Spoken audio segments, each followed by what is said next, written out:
Early voting, by the way, for the primary election is over. Absentee ballots can still be turned in.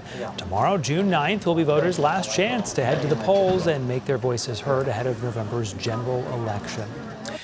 Gubernatorial candidates on both tickets are using these last few hours now to make their case to voters. During tomorrow's primary, Republican and unenrolled voters can pick from 7 candidates for the GOP primary for governor.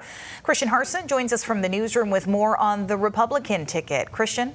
Hi, Brian, Amanda. Fixing Augusta, many Republicans have told me, hinges on the Blaine House. These 7 Republicans are closely aligned on cutting taxes and state spending, but it is most often their resumes that separate them and those years in politics or business that they are betting on.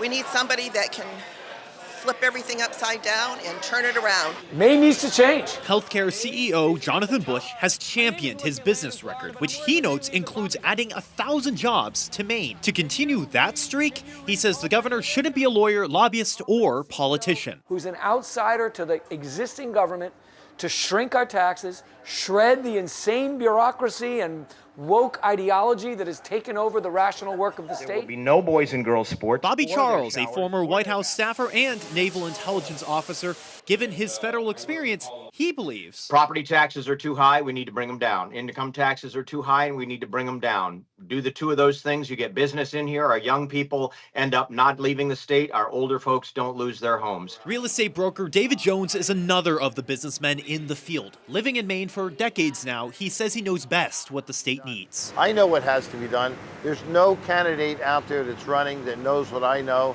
about the state of Maine, about the people of the state of Maine, and about businesses and how they run. That the most important work of Standing out with legislative experience, Garrett Mason was the majority leader in the Senate during the governance of Paul LePage. He says that Augusta knowledge will let him get things done right out of the gate. I have been working with governors of both parties, House Republicans, House Democrats, Senate Republicans, Senate Democrats. I know how this process works.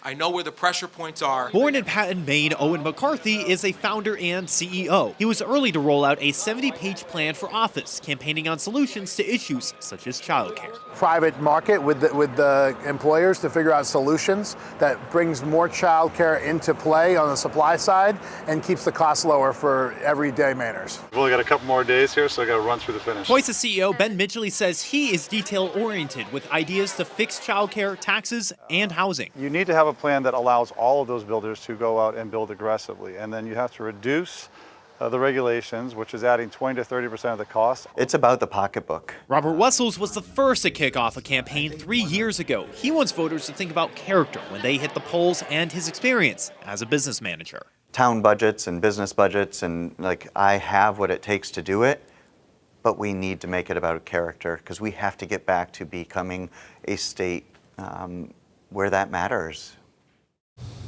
One thing to remember before tomorrow is that Republicans and unenrolled voters, not independents, but those who are not enrolled with any party, are able to vote for these GOP candidates. Polls may open as early as 6 a.m., so check with your local office for more details. In the newsroom, Christian Harsa, News Center Maine.